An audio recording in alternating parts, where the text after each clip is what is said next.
بسم الله الرحمن الرحيم الحمد لله رب العالمين وصلى الله على سيدنا محمد وعلى آله وأصحابه أجمعين.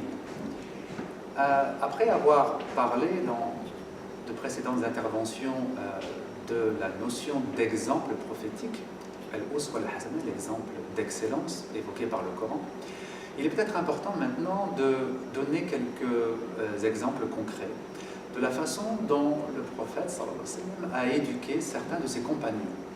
Comment il les a aidés à cheminer à partir du point de départ qui était le leur vers une spiritualité beaucoup plus profonde. Et on peut évoquer à ce titre le cas de Mu'adh ibn Jabal, ce célèbre compagnon originaire de Médine, ce jeune compagnon donc, de Médine, qui a rejoint donc, le prophète dans la deuxième partie de son enseignement, dans la deuxième période de son enseignement, et qui était connu dans un premier temps pour s'intéresser aux questions de halal et de haram, de licite et d'illicite.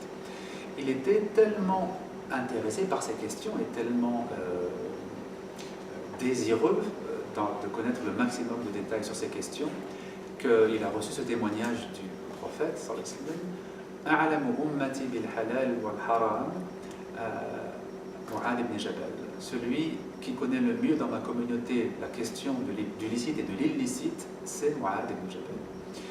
Et il était devenu une référence dans le domaine et de nombreux compagnons lui posaient parfois des questions sur ce sujet.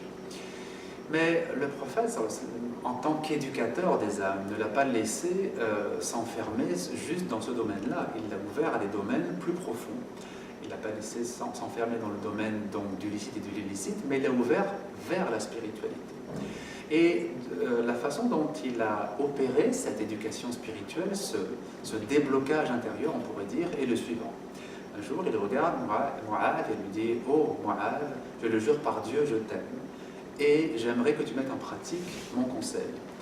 Après chaque prière obligatoire, n'oublie jamais de répéter Allahumma a'inni ala dhikrika wa shukrika wa husni ibadatik, ce qui veut dire: oh mon Dieu, aide-moi à me souvenir de toi, à t'invoquer, aide-moi à être reconnaissant envers toi et à approfondir mon adoration. »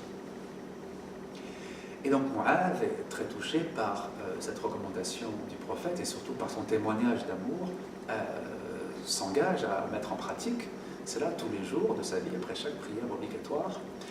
Et puis, au bout d'un certain temps, donc, il découvre dans son cœur un amour pour le dhikr, un amour pour cette pratique qui, à l'époque du prophète, était beaucoup plus répandue qu'aujourd'hui. C'est-à-dire que tous les jours, après la prière du matin et la prière du soir, il y avait des dhikrs en commun, à voix haute. Et donc Mu'adh commence à pratiquer cela et commence avec cette pratique à sentir une nouvelle compréhension qui émerge dans son cœur.